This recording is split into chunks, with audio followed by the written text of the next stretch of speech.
I was tired of seeing nurses writing report on a paper towel. And you guys know what I'm talking about because it happens everywhere.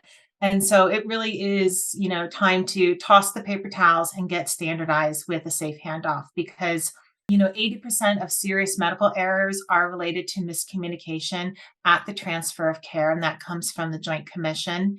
It is a national patient safety goal for improving communication between caregivers at handoff. And if you were like me and you just got tired of writing the same thing down, like the name and the surgeon and the OR room, or it helps you to quickly get report and not be missing anything. So it's a safety measure, really.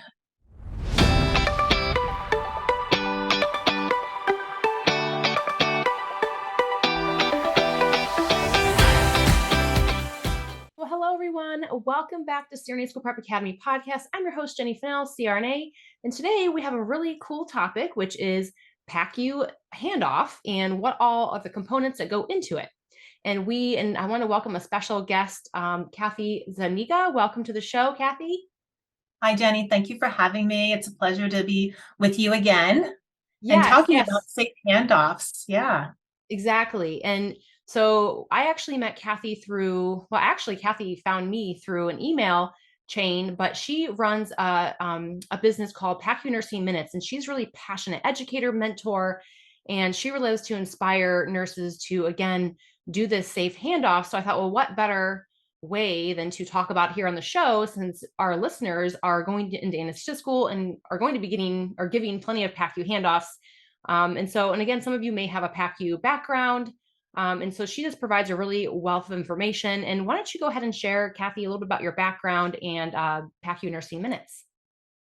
Yes. Thanks, Jenny. So I founded PACU Nursing Minutes about 2 years ago. And what I mainly do is I help nurses prepare for the certification test for either a post-anesthesia nurse or an ambulatory perianesthesia nurse for CAPA and CPAN certification. Well, when I was practicing in the PACU, we would get patients out of the OR and we'd get report and you're writing down kind of the same information over and over and over again. But the first PACU I worked in, we had a very simple framed out outline of what we wanted to have. And so I took that simple framework and added to it over the years. After I left that hospital, I moved to a hospital that did more cardiothoracic procedures like TAVRs and things like that. And so it kind of grew from that. And so when I started the business, I thought, what can I do to really help the next generation of nursing streamline their thinking so that they're not missing a thing when they get report for that fresh patient? Because sometimes you have no time to prepare and they just roll out of the OR and they're coming into your bay. You don't get to look at the EMR and you've got to be able to immediately start getting report on that patient. So I I made this at home and I would make copies of it at work and just shove it in my work bag. And so whenever I would get a fresh post-op, I would just grab another sheet out of my bag. And I actually made it double-sided so I could fit 4 patients all on one page. So 2 on the front and 2 on the back, because sometimes I'd have a busy day and have 12 recoveries in my 12-hour shift. Sometimes it'd be 8 recoveries. You just never knew how quickly they were going to recover. Sometimes you'd have like 2 patients for the whole day. It just really depends on the situation if you're doing ICU holding. But this report sheet really just helps a new nurse and even an experienced PACU nurse just not miss a thing. Some people might think it's a little overkill. I think it's just right. And I made it available for nurses on my website to download it as a free PDF. So they can take it and they can tailor it to their patient population. Maybe they work in a surgery center and it's just ortho and they never see like a neurotrauma patient. Or maybe they work in a GI center and, so they don't need all the details of it. So everyone is free to take it and to tailor it. I've been approached by one hospital who has had nothing and they had some near misses. And so now they want to roll out a safe handoff process. And then they're going to go back and look at, has it improved safety and prevented complications? So yes, that's kind of how this Safe Handoff download was born through PACU Nursing Minutes. And Jenny, you're okay if I maybe share my screen to just show you how the nurses could access it? Yes, 100%. And we'll make sure for those of you listening to the podcast versus YouTube, you can grab the link for this in the show notes or down below in the YouTube comments. But yes, let's go ahead and see the website. Okay, so if you go to PACUNursingMinutes.com, there is the Safe Handoff download. And once you click on it, you'll come to this page. And pretty much I was tired of seeing nurses writing report on a paper towel. And you guys know what I'm talking about because it happens everywhere. And so it really is, time to toss the paper towels and get standardized with a Safe Handoff because 80% of serious medical errors are related to miscommunication at the transfer of care, and that comes from the Joint Commission. It is a national patient safety goal for improving communication between caregivers at handoff. And if you were like me and you just got tired of writing the same thing down, like the name and the surgeon and the OR room, or it helps you to quickly get report and not be missing anything. So it's a safety measure, really. And there was a study done by Harvard, and they looked over 5 years of 350,000 malpractice cases. And so 30% of the claims were related to miscommunication. It cost about 1.7 billion in legal fees. And 32% of nursing cases involved one or more miscommunications. Within surgery, 26% had one or more communication errors. So that's more than a quarter of our surgeries are having miscommunication at handoff.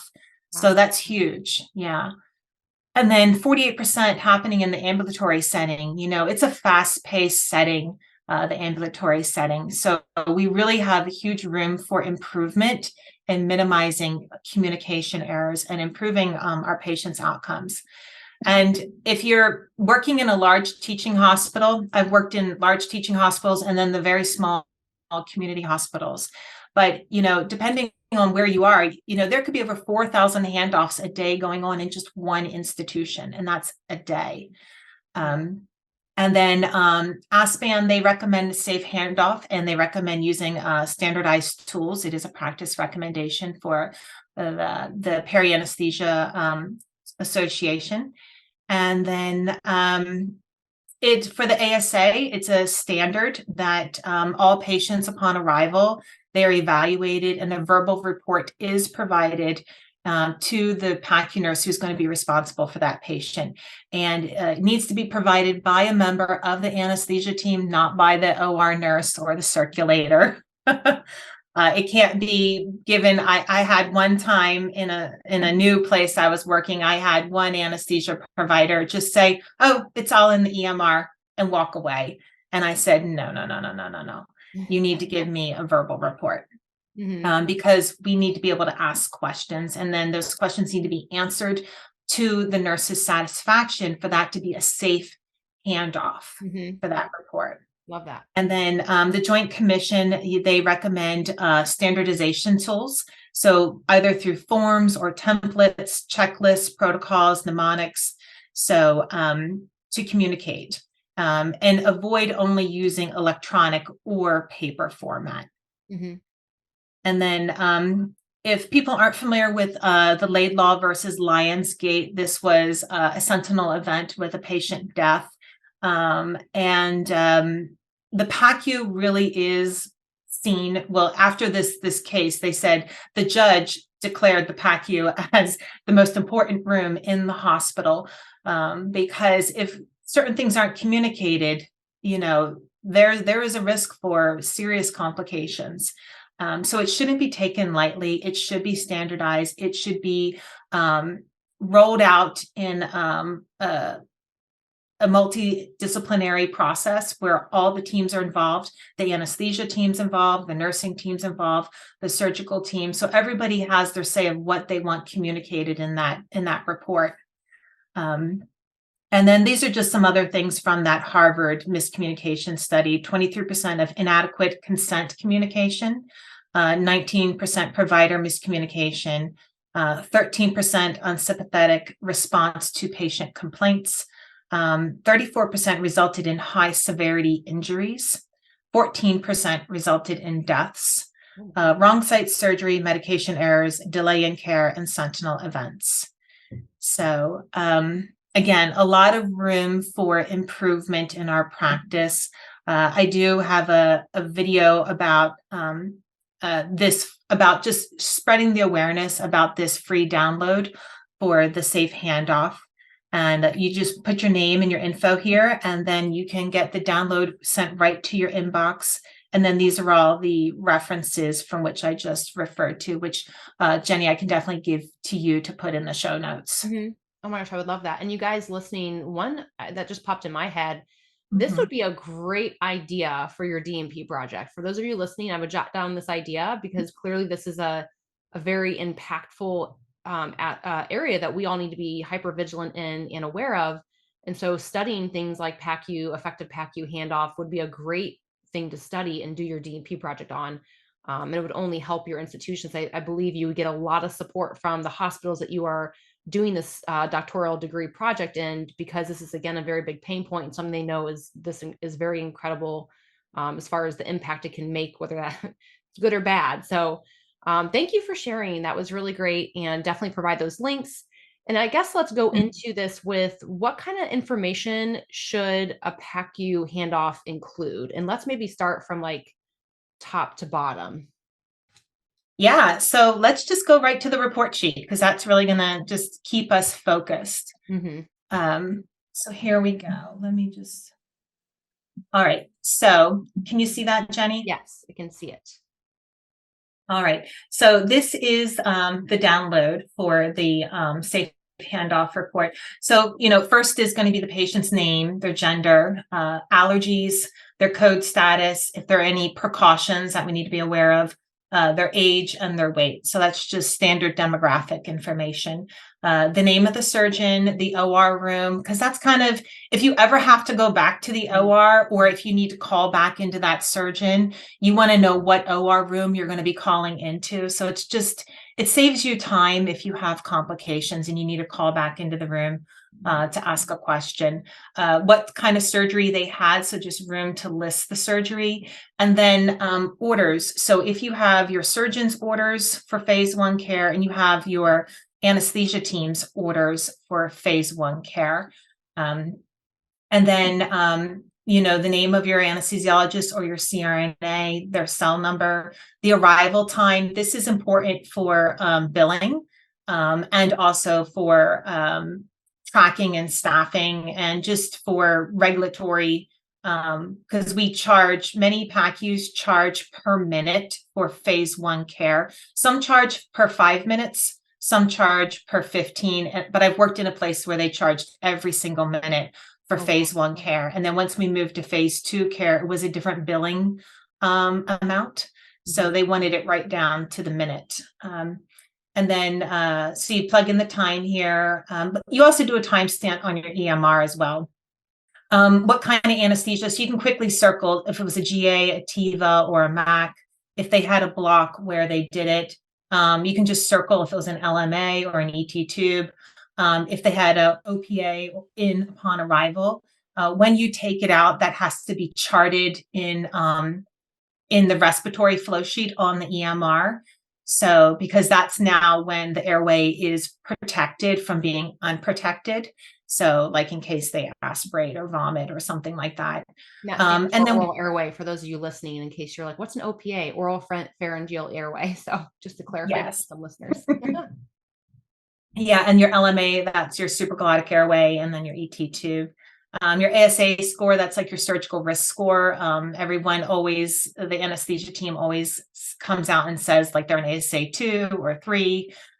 So it just kind of gives you an idea of their comorbidities, their risk factor. And then if you have your orders, and then a lot of times you will get report from them and they will say what they'd used for induction. So if it was like 2 milligrams of Versed, propofol, if they just got dosed with 50 of fentanyl, etc. If they got sucks, and later on they start developing MH symptoms, just things for you to know, if they had ketamine, that would be important to know. You're not going to go stir that patient up immediately. Rocuronium, if they had that on board. What kind of gas did they use?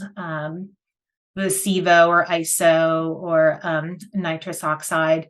Then their PONV prophylaxis, so Zofran, Reglan, scopolamine patch, and these are all just they're important to know, because if they've already had Zofran and Reglan and a scope patch and they're still being nauseated, you're not going to go back to your Zofran or Reglan. You're going to maybe, do amend or something different.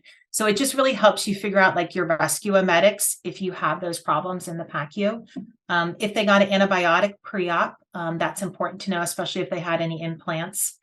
Multimodal analgesia, if they had gabapentin pre-op or Celebrex, Toradol, Tylenol.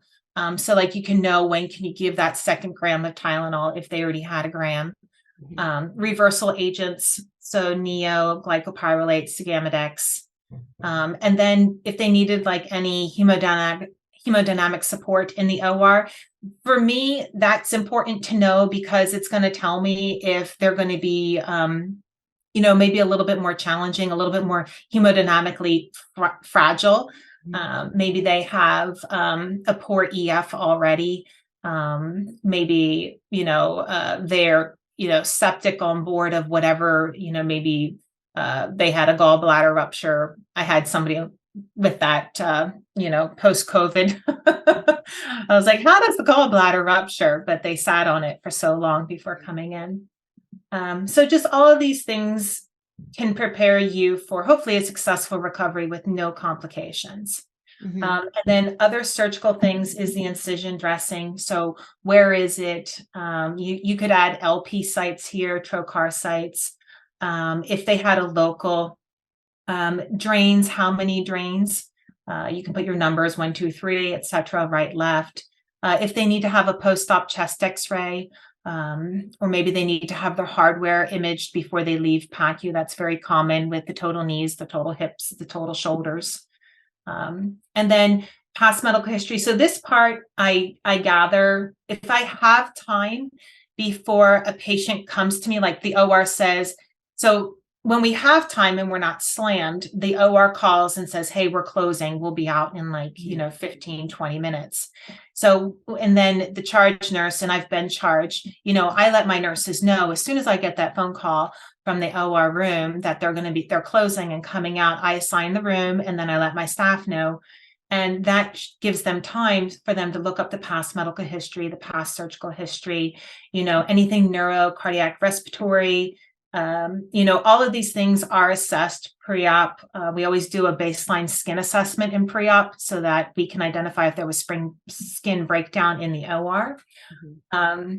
GI, what was their PONV risk score? What was their stop bang score? Are they positive for OSA? Do they have their home CPAP? My OSA patient population, I'll go get their belongings. That's another standard thing that we do once we know the patient's coming, is we get their belongings, we bring it to the bedside. If they have a CPAP, we set it up. We have the oxygen bleed in all ready to go. So that once they wake up, we can put them on that and start reversing their atelectasis. Labs, huge thing. Did they have, was huge with COVID, did they have a negative COVID? What are their recent coags, the recent ACT for our patients who've had heparin intra-op? And then I'm an old school nurse. I like to see my most recent labs. So I have my room for H&H, platelets, white count, your electrolytes, glucose. We always do glucose post-op on most of our patients nowadays. Is kind of an industry standard. And then things to do, like we notify the family once they come out of the OR. We notify them once they're leaving phase 1 PACU and going to phase 2. So we always check, make sure we get our belongings. There's going to be a handoff either to the phase 2 RN or if you are the phase 2 RN, then you'll be doing handoff if they're going to go to inpatient, or you may just be discharging them straight home. If they're going to go to the room as an inpatient, like what room were they assigned? Is the room dirty? Do you have to wait, etc.? So all of those things can be put down here. If they have outpatient prescriptions that the nurses need to get from pharmacy before we discharge them home. And then the discharge time, again, that's when you finally wrap up your chart and that kind of ends the billing cycle for these patients.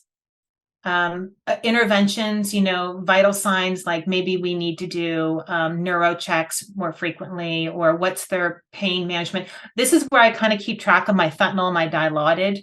I know I put it all in the EMR, but I also like to have it on the piece of paper. So I know, like, okay, I just gave that 3 minutes ago, I'm going to wait, so that I don't give too much opioids and suppress their respiratory drive. So it's just my way of having it as a quick reference, especially if I'm getting ready to go to lunch or I'm going to take a break and I'm going to be handing it off to a coworker. They should be, logging into the EMR and looking at the last dosing, but it's also here as well for a quick reference. And then input. So this is also what you get from the anesthesia provider, your CRNAs, their eyes and nose. So how much LR they had, saline or blood, what their lines are, if it's peripheral or an art line. Some patients have central lines, but most of our patients just have peripheral lines. Their EBL, if they had an OG tube in, and if they had output from that. Their urine output, we're tracking that because we report anything under 30 an hour. Venous access, arterial access. This is really important if you've got multiple sheaths for your cardiothoracic patients or for your IR patients. And then hemostasis time for your arterial time and your venous time. And if you're doing a lot of sheaths, I would even recommend to have a different report sheet, more focused, because you could have 4 different sheaths.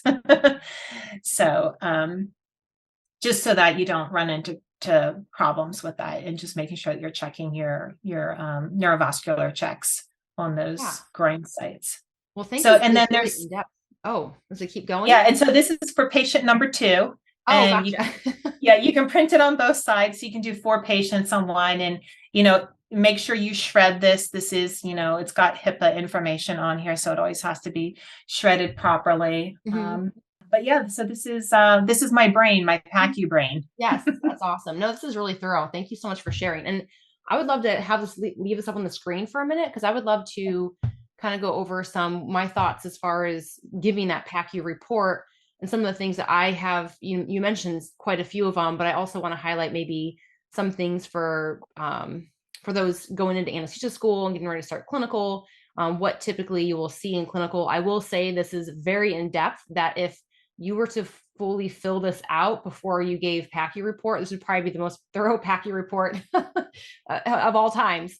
But I want to hit on some of the real big points here. Allergies is huge, meaning, especially allergies that are real allergies, not just, pollen or, I've seen so many random things, like real true drug allergies, especially drugs that you anticipate them needing to give.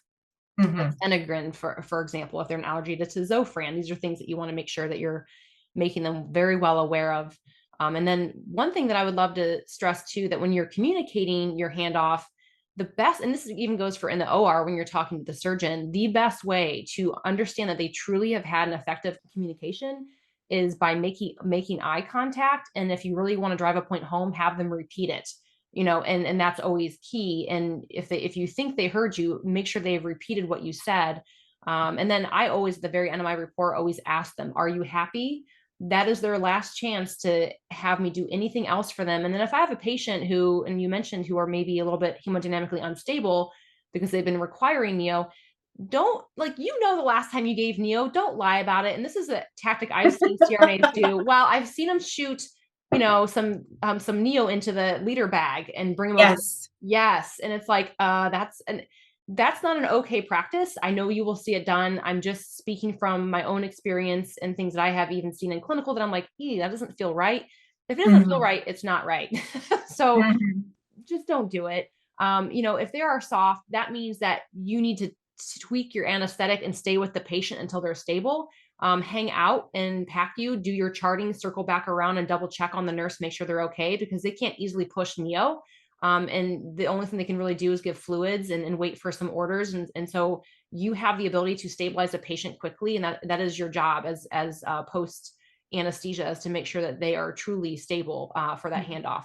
And this is also why it's important, you guys, in the operating room to start this process early on. Some of your Mhm. patients will require a neo drip throughout the case. Well, you better start weaning that neo off very early on. And if they're not able to wean off, something is not right. You got to check your labs. You have to and assess your depth of anesthesia, how much narcotic is on board. Maybe what's their pain level. Maybe they're just so overly narcotized and don't have a lot of pain that maybe you overdid it. Well, that just means your anesthetic has to be lightened up as much as possible.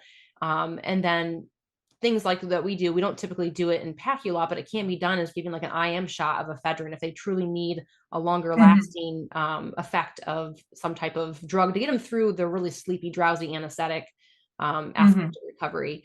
But yeah, so allergies, like their BMI is over 50. I tend to point that out. And I also like to also Mhm. point out whether they were difficult airway or difficult mask. You mentioned things like what type of anesthetic, but I also like to let them know, hey, they were difficult airway, they were difficult mask, because if they were to lose that airway Yeah. and it was difficult for us to secure the airway or difficult for us to hand bag them, they're equally Mhm. going to struggle. So I think I've also had PACU nurses want to rip that oral airway out as soon as possible because they want to be able to leave the bedside. And when they have an oral airway, they cannot leave the bedside. They're 101 at that point because it's considered an Mhm. airway. The problem is, would you rather rip an airway out and then have to manually hold someone's jaw open because now they're obstructing constantly and desatting, or would you rather leave it and let them wake up a little bit? So when I anticipate these potential problems, I make sure I let them know, hey, they're a difficult airway, they obstructed, that oral airway should really stay in until they take it out. And Yes. ideally, Yes. you want to try to take it out before you even go over to PACU. You just can't always, especially in like a surgery center. You mentioned the quick turnover, how 45% of these issues occur in surgery centers. That is one of the main reasons why I could not do a surgery center. The efficiency over safety to me was a huge deal. And Yeah. you were literally giving PACU report and you'd see them go and wheeling your next patient back. And you're like, no, no, no, no. Like I haven't even had time to say hi to my next patient. And you're taking them Right. back to the OR. So I'd like run to the hallway, try to do a quick airway assessment before they roll in the room. And it was just not my cup of tea. But Yeah. you can't, and there were sometimes you had to hang out, like I said, in PACU and make sure your patient was stable. Um, Yep. let's see, what else did you mention? You mentioned those are all really good things. As far as like past medical history, for this Mhm. part, Cathy did mention like they can look it up in their medical records. However, I Mhm. don't go through a thorough medical history, but I do make sure I highlight the big things. Like what is their most recent EF? Do they have stents Yep. in their heart? What is their most recent EKG? Is it abnormal? Do they normally have PVC, a lot of PVCs? Are they occasionally Mhm. flipping into bigemity? Things Mhm. that they would be like, oh, is this new? And so making sure you're giving them a big picture overview that they're a severe COPD and that they do require a liter of oxygen at baseline, or that again they Yeah. have OSA or CPAP and that their machine should be with their belongings. Mhm. Labs, same thing. I typically don't go through every single lab, but I'll hit the ones that I know are abnormal or ones that I know they should Mhm. be keeping an eye on, like the most recent glucose that we checked intraoperatively, or maybe what it was in pre-op, their glucose in pre-op. So they know, okay, if it dropped by, 100 points and that's a big deal, or, because maybe Mhm. they were diabetic and maybe they accidentally still took some of their meds. And that's why I checked it intraoperatively or whatever it may be. Mhm. Maybe you gave um, some potassium, so that can affect your insulin, right? Or maybe, Yep. again, some of the things maybe you give a bunch of blood products, right? And so again, that Mhm. raises your potassium and it can affect your insulin as well, or your Mhm. glucose. So Mhm. all of these dynamic shifts back in the OR have implications when it comes to labs.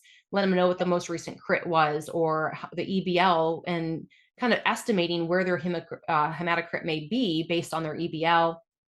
if they Yeah. were on a heparin drip, like she said, the most recent ACT, especially post EP lab or cath lab where you're giving heparin, you want to make sure that when the last protamine was given and what their final ACT was. Yeah, Mhm. all really important things.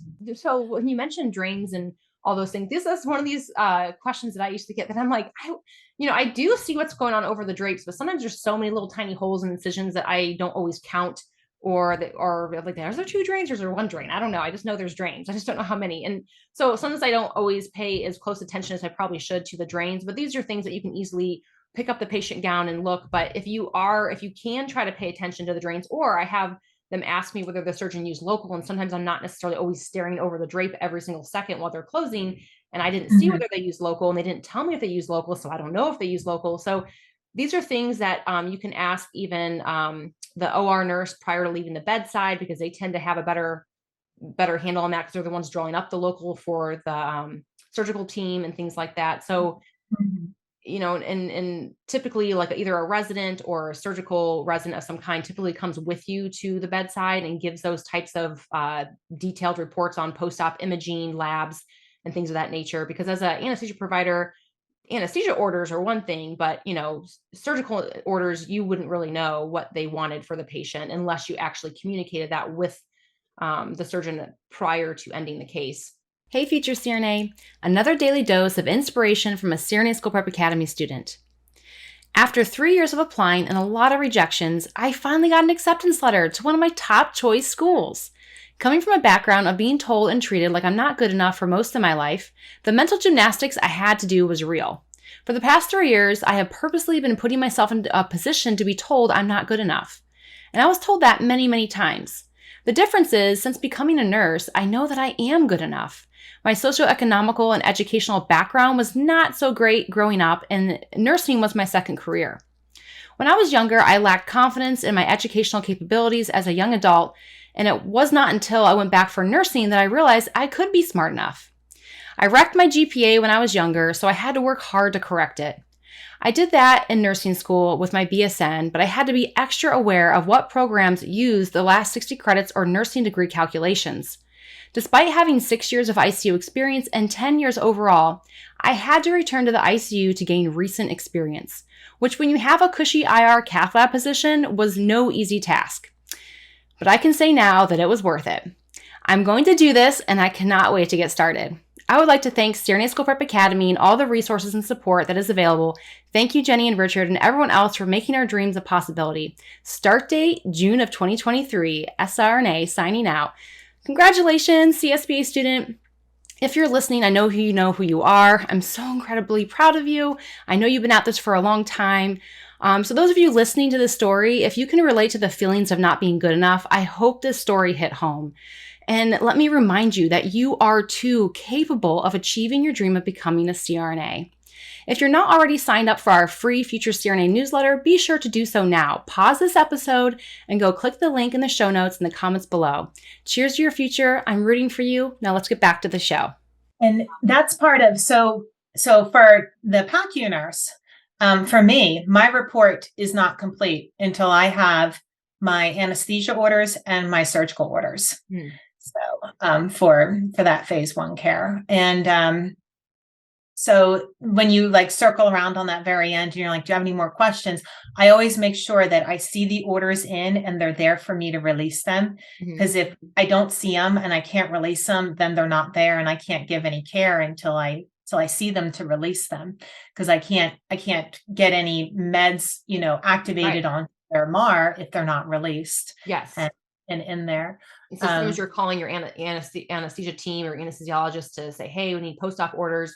Yeah. I would say 90% of the time they're good. But even the surgical team sometimes delays or drags their feet on that. And so then you're having to have the OR nurse call the team. And so if it's anesthesia, that's essentially your responsibility to make sure the orders get there. If it's the surgical team, you need to let the OR nurse know, or if you see the surgeon or the resident, to let them know.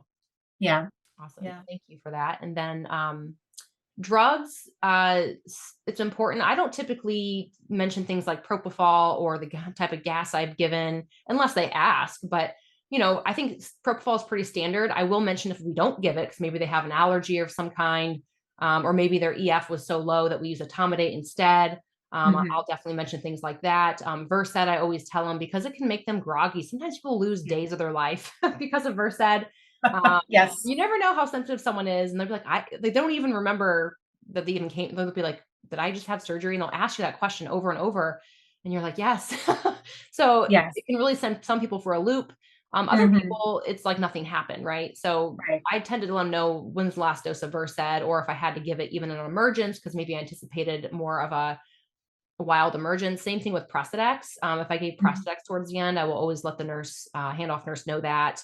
Last dose of fentanyl, Dilaudid, things of that nature, morphine, any kind of opioids. Definitely ketamine. Ketamine can come with a lot of side effects, such as hallucination. Now, Versed can usually help with that, but ketamine is important because, well, A, it's a great drug. It really helps not decrease that respiratory drive. It takes away pain, but if a patient starts saying they see ants on the wall, or they're itching their skin till it bleeds, like there could be something going on. They'd be like, what's going on? But the ketamine would be the explanation there. Sucks, great point with the MH, to be triggered for that. Also sucks tends to be given to you guys for like not airway emergencies, but difficult airways or risk of aspiration. So it's also, and it probably alerts the PACU nurse, say, oh, was there a problem? Why did they get sucks? Was there a risk of aspiration? And is it something I need to be aware of as a PACU nurse? They could vomit on me, or, again, the MH thing, or is there an airway issue that I need to know about?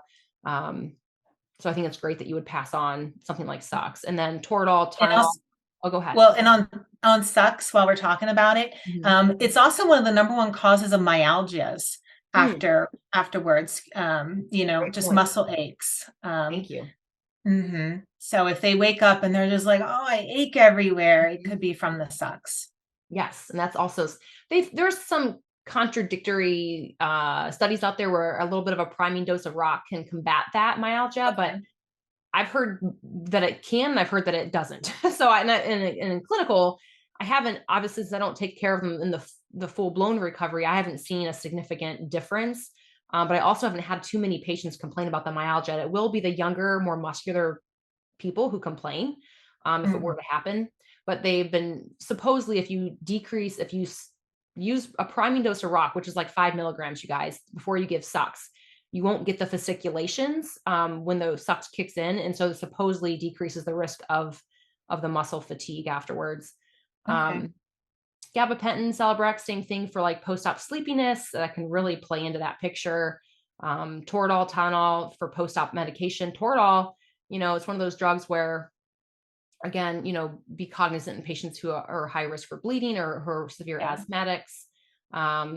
But yeah, they need to know when they can give medications that also have these drugs in it, NSAIDs and things like Tylenol. Trying to think what else about the reversal. Not much there to report on. I usually let them know I reversed them. The one thing that I want to point about reversal, you guys, is you can have 4 twitches and have 70% blockade. And Cathy, Really? Yes, I didn't know. I was gonna say, you probably are aware I of didn't know that. Oh yeah. And so in most healthy people, 70% blockade of your muscle receptors are not going to actually cause any issues, which is incredible if you think about that. Wow. But in patients who are a little more compromised, who maybe have some respiratory issues or just a little more, older, elderly, it can cause a significant issue where they might be desatting and have to take deep breaths. And it could be because of residual paralytic that was not adequately reversed. These are things to be very cognizant of, you guys, as you're practicing anesthesia, and don't ever be afraid to give a little bit of reversal. I've had people say, oh, we don't want to give it if you don't have to, there's side effects. But if you match your neostigmine with Robenal, technically, and especially if you're just giving 1 and 1 or something like that, just enough to cover any, if it's been 4 hours since you last gave it, if you just give a little bit, it'll cover anything that's left over, because you could still have some residual. I don't know. I'm not someone who holds back from giving it. And neostigmine is the longer acting, longer to take effect. Sigamidex is the quicker reversal. Do you, in your practice, I haven't seen needing to give additional reversal after Sigamidex. Have you needed to do that after that? Yes, I have, but it usually happens so quickly that you usually handle it back in the operating room. Okay. versus neostigmine. Now, the problem with neostigmine is if you only have one twitch when you give it and you give the full dose, which there's always a maximum dose you can ever give, you could actually cause more weakness depending on, and that's why it's not honestly like the best drug, but it's what we have. But it can kind of cause a mixed where you almost kind of get a reverse blockade, but patients can be weak. And like you said, it not only is it slow to kick in, but it can wear off. And technically, if they had that full blockade when it was given, they could become weak again, technically. But I don't think it's super common, but I'm sure it can happen. Yeah. So Gamidex, on the other hand, it's very quick on and it's quick to fully reverse rocuronium type of paralytic, which is the majority of what we use. It's not as effective in vacuronium, but it can be. But rocuronium is like the main drug that it reverses. But that being said, if they have no twitches, you really have to go to that max dose of Gamidex to truly reverse it. Okay. And which can be a pretty big dose, milligram wise. But yeah, so I haven't seen people need it in PACU again. Definitely in the OR, I have seen it only like once, and that was for a procedure that the surgeon literally needed them to have 0 out of 0 twitches up until they were done. And when they were done, it was like undock the robot, boom, boom, boom, suture, suture, done. And I was like, I don't have time to have the rock wear off at all. Right. So that was where that occurred. But yeah, post-op nausea, this is good to let them too know, you guys, if they have a history of it, Yes. If they don't, well, obviously you still give them Zofran more likely anyways. But for me, Phenergan has always been the best rescue drug. Yeah. Phenergan's good. Makes them sleepy though. Yes, exactly. But prevention is always key. But I feel like once you actually get active nausea, Zofran doesn't really do a whole lot. Phenergan always does. But again, I usually give a very small dose because otherwise it'll knock you back out. In combination, especially with drugs like Versed, fentanyl, things like that. Scopolamine is a great drug. You should let patients know that they can leave it on for 3 days and not to touch their eyes after they've had it on their hands, because it can dilate their pupils and give them blurry vision. I think hemodynamics we talked about. In the elderly with scopolamine, if they have any emergence delirium, then we take it off in the PACU because it can worsen the emergence delirium with the scope patch. I love that. Good point. Yeah. PACU interventions. Oh, go ahead. Oh, I didn't talk about TXA there, but I've got TXA next to the antibiotic, and we usually give another dose of TXA, another gram, after our total joints in the PACU before they go home. Yes, thank you for that. I didn't see it either, even though it's right there. An antibiotic, good point. You want to let them know when the last time they got their antibiotic, or if they were due for a next dose of antibiotics. And same thing with the TXA, when you last gave it, and how. And all surgeons are different on TXA. I would say most of them give it, prior to incision and then also with closure. But again, passing that type of thing on to the recovery room nurse. Input, output, always really huge that you have to let them know. I don't typically know. I don't usually give normal saline. I don't know who would give normal saline, but I'm sure there's a use for it. I just 99% of the time always use LR because too much normal saline can cause the hyperchloremic metabolic acidosis.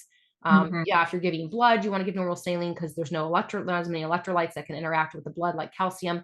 But I did open heart for 4.5 years and we always used LR with blood and never had any issues. So it was pretty standard. We still didn't use saline. It was just, they were like, that's like garbage. Don't give it. So it's very uncommon. But there were some times where they'd switch over to it from LR. Yeah, but it's not very common, but I have it there as a placeholder. Yes. Like if we're going to give, and usually they come out with a full bag of LR, or at least another 500 in there to know like how many liters they've had. And now if they're a renal failure patient, then you would do like saline instead of LR for them. Right. But yeah, it is very uncommon to see saline in this population, the surgical population. Yeah, good point. Yeah, renal failure is definitely a population we'd always use normal saline, but usually it's a 500 bag, and we'd be very careful to not even give the whole thing. But those can be challenging cases because they come in dry, and they just had dialysis and their blood pressure, they don't tolerate. They're usually under max. I mean, generals with renal failure patients are a lot trickier and harder to manage, especially post-operatively, and usually you have to schedule dialysis and things of that nature. those are all things that you would do pre-op and pre-op, you guys, to kind of plan for this type of case. Blood, you definitely want to make sure what type, not just that they got blood, but what types of blood products, and then how much and when. And Yep. also any labs that again would correlate with the last ABG after they just got the last unit of blood. So maybe you did a tag, right? And maybe the results of the last tag too would be also important. Lines, peripheral IVs, A lines, any other kind of central lines. If they have sheaths, when they have sheaths coming from, EP lab and things of that nature, these are things that again the OR nurse or the fellow tend to report on. But it's also your responsibility to make sure that the nurse is aware of that. Those are something that they have to manage and keep a close eye on, because there's a risk for bleeding. They can't sit up, they have to lay flat for a certain period of time. And so making sure those things are all communicated, even though there should be someone else to help you do those types of handoffs. Also, at the end of the day, you have to do everything. You have to make sure everything has been addressed. You can't just say, well, that's not my thing. But I will say that most time you're supported in that realm. But you get familiar with the handoff because you'll listen to it so many times when they're going over the venous access that if something gets dropped or the ball gets dropped and it doesn't happen, you can jump in and help the PACU nurse with that part of the report. Yeah, just to chime in, when we, one of the hospitals I worked at, when we would get the patients from the cath lab, they had a yellow report sheet. So it wasn't white, it was yellow so that it stood out. And it would have like right groin, left groin, arterial venous, Nice. the size of the sheath, the pull time, the closure device, the hemostasis time, the ACT, the last protamine dose. It had all of those things to make sure that you knew how much drugs they had, the reversals for the heparin, the protamine, how they closed, if it was a star close or a per close, or it was a manual pressure. Those are things that always trips me up. I'm like, I don't remember what closure device it was. Yeah, usually if it's manual pressure, it's a 6-hour bed rest. If it's an arterial closure device, it's like 2 to 3 hours, depending on the product. If it's a venous closure device, then it's like 1 to 2 hours, depending on the product. But don't hold me, you need to know what your hospital's using and what your docs order for those times. But, if it opens up, you're back to manual pressure, and then you're back to the 6-hour bed rest and you're holding pressure. And, maybe they need another dose of protamine. You probably need to, let anesthesia and the team know, the cardiac provider, surgeon know, because I've seen horrible pseudoaneurysms, arterial occlusive bleeding. It can be bad. And I worked in IR for years, and we were really good in IR, but once they left us, you just don't know the knowledge level. And sometimes it can be just a capillary bed bleed where it's just superficial and it's not actually like the femoral artery, or it could be the femoral artery. And, you can have a retroperitoneal bleed from that if it's not addressed quickly. That's scary. Yeah, it can be scary. Yeah. So, and there are there's hemostatic dressings like D-Stat, HemeCon are some of the ones that are out on the market. So if you get a bleeder, I like to keep those in the PACU, especially for that patient population that's coming from the cath lab, just so that we can, because sometimes it's just that there's superficial capillary beds. I've even seen one hospital do local lido with epi injections around it to just manage that superficial bleeding. So it really depends on what your facility does, and what the protocol is for managing those bleeds if they rebleed. Yeah, good. Thank you for covering that. Yeah, they and you guys, when they have to hold manual pressure, it does not feel good. I mean, patients do not like it because it hurts. So yeah, making sure that you address it quickly, whether they need more protamine. I would say, like, before we ever leave the cath lab, usually it's needing more protamine of some kind. And usually if we're questioning at all, we give a little bit more just to dry them up a little bit. And then the other big thing is just making sure the patient is aware after anesthetic that to be still, which can be hard when they're a little bit delirious, still a little disoriented. They want to sit up, they want to move around, they want to turn on their side. And like, no. So it's trying to reorient them as quickly as possible so they know to hold still and not move the legs. Yeah, I'm a little nurse ratchet on that. I'm like, no coughing, no laughing, no sneezing, no crossing your legs, no wiggles.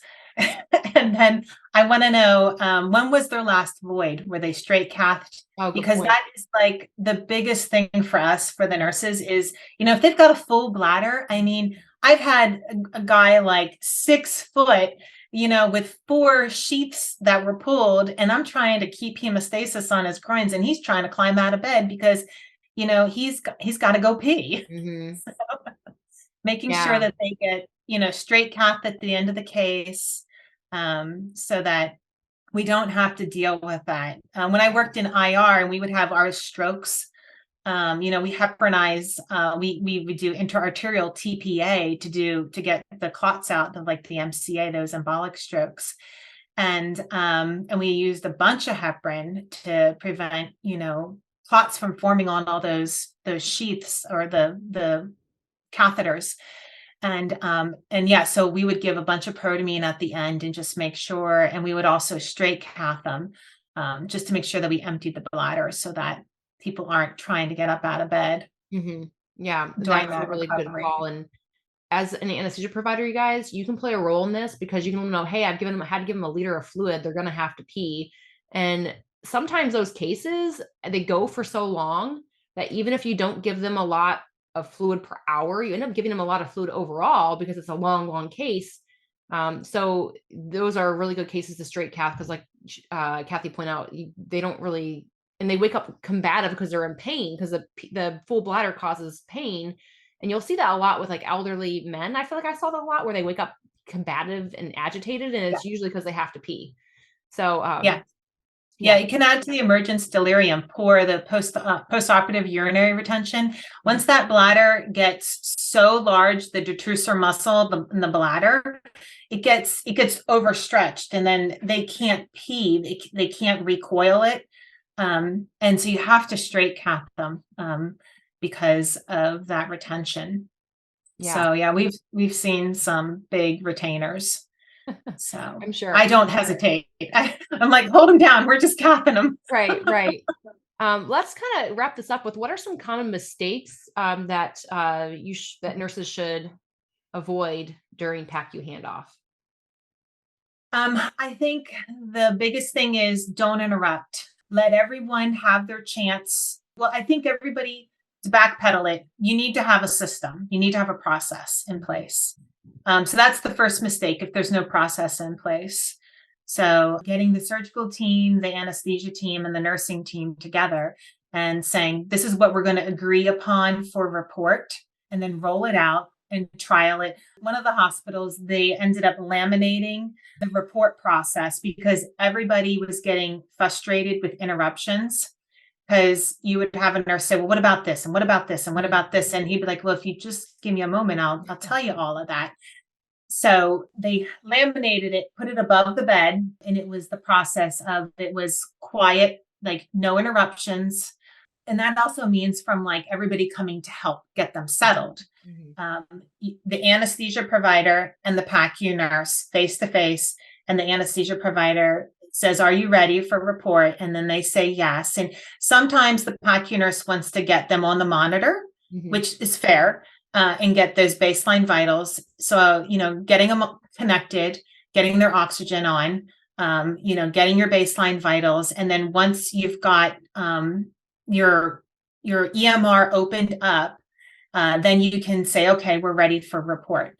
And then letting your anesthesia provider give you report, and then wait for them to finish. And then they say, do you have any questions? And then that's when the PACU nurse can start asking questions. And then they can say, are you satisfied? And then the PACU nurse can say yes. But also the OR nurse usually jumps in during that process once the anesthesia provider is completed, and they will do like the local, like you said, and the dressing. And usually it's really, I recommend that the PACU nurse looks at the dressing, assesses the dressing with the OR nurse while the anesthesiologist or the CRNA is still there, making sure we don't have any bleeding. The dressing didn't, get pulled off on transfer. The drain didn't get, dislodged or any of those things, Mhm. and so it can all be addressed right then and there. So the OR nurse gives their report, and then the PACU nurse should be able to safely accept that report. No, I love that. And And that I love the transcript. fact that you mentioned vitals. You guys, that is also, I always jump in and put them on the monitor. I just help with it. Don't stand there and watch them struggle with that. Now, depending on, some PACUs will have more than one nurse who comes over and tucks in a patient, and so they usually have extra hands. Not all places do. Sometimes it's just one, one PACU nurse trying to tuck in a patient. And so help them put them on the monitors, get them on the EKG, put the pulse ox in, and also because you will need those vitals for your handoff anyways, for your own charting. So helping speed that process along helps. And yeah, you're right. We typically drop them off, get them hooked in the monitors, make sure their O2 is okay, that they're comfortable, that warm blankets, take care of the patient first, always the patient first, and then the handoff. And yeah, I usually always say, are you ready for a report? Because again, like you said, they want to pull up in their medical record and make sure that everything's squared away.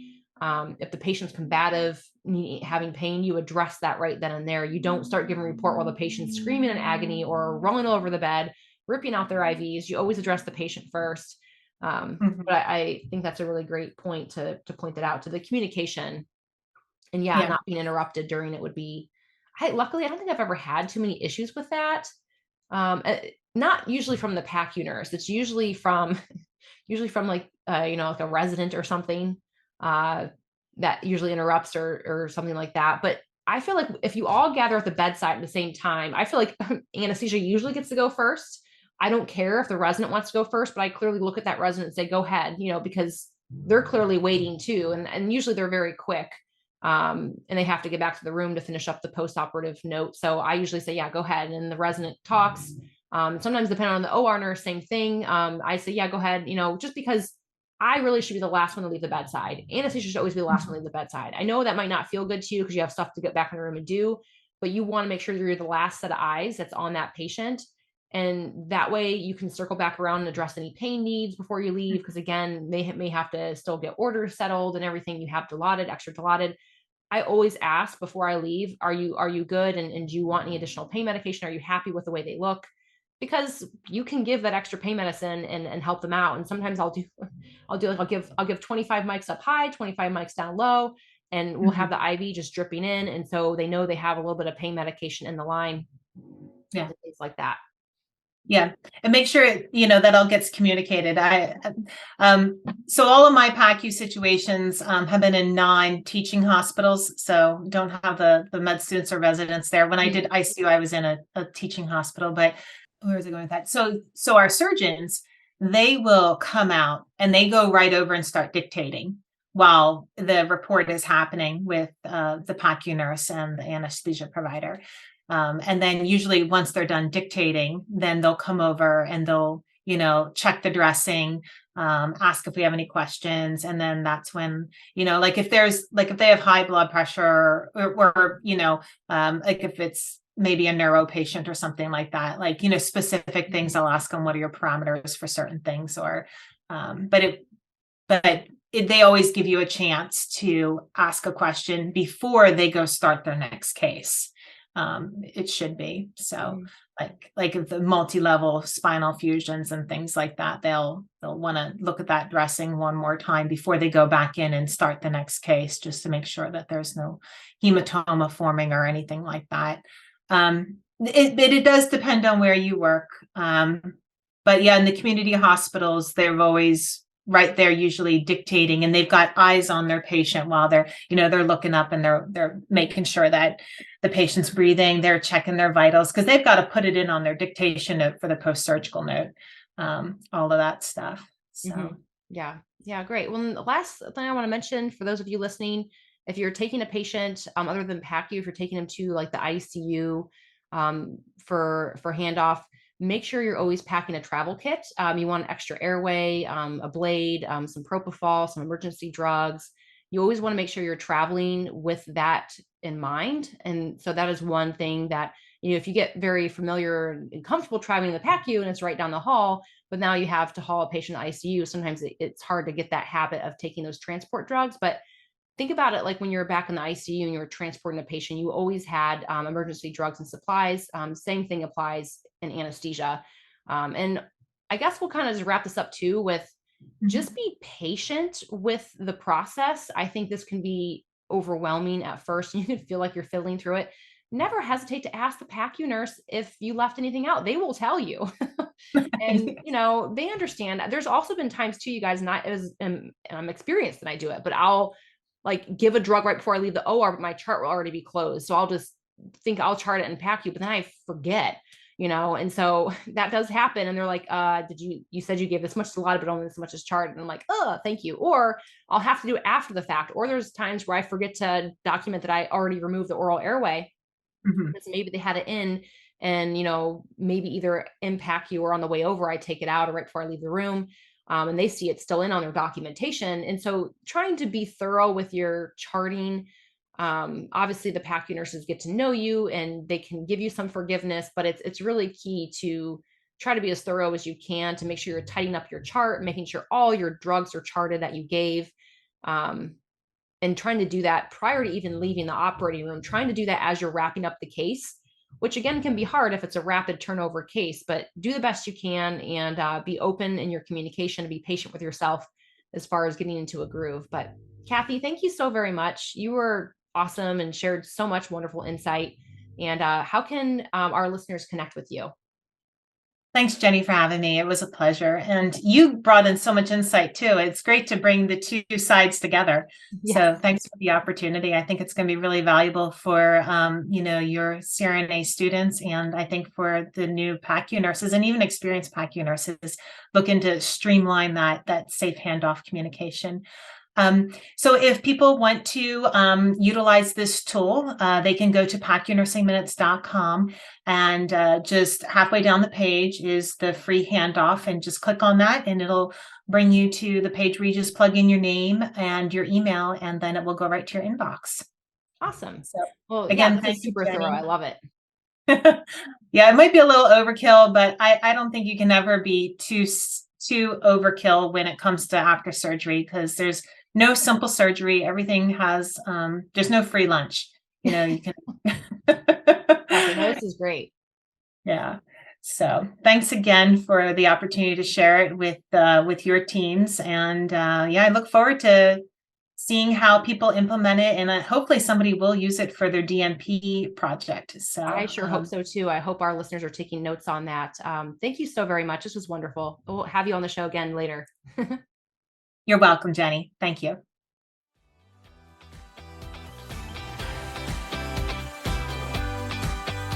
Hey, future CRNA, as always, I appreciate you and your loyalty. Thank you so very much for tuning in this week. I'd love to hear from you, so screenshot this episode and share it to your IG stories with your biggest takeaway. Don't forget to tag me at CRNA School Prep Academy so I can personally thank you. Be sure to head over to CRNASchoolPrepAcademy.com to check out our blog and gather free resources to help you along your CRNA journey. Stay strong, and I'll see you next week.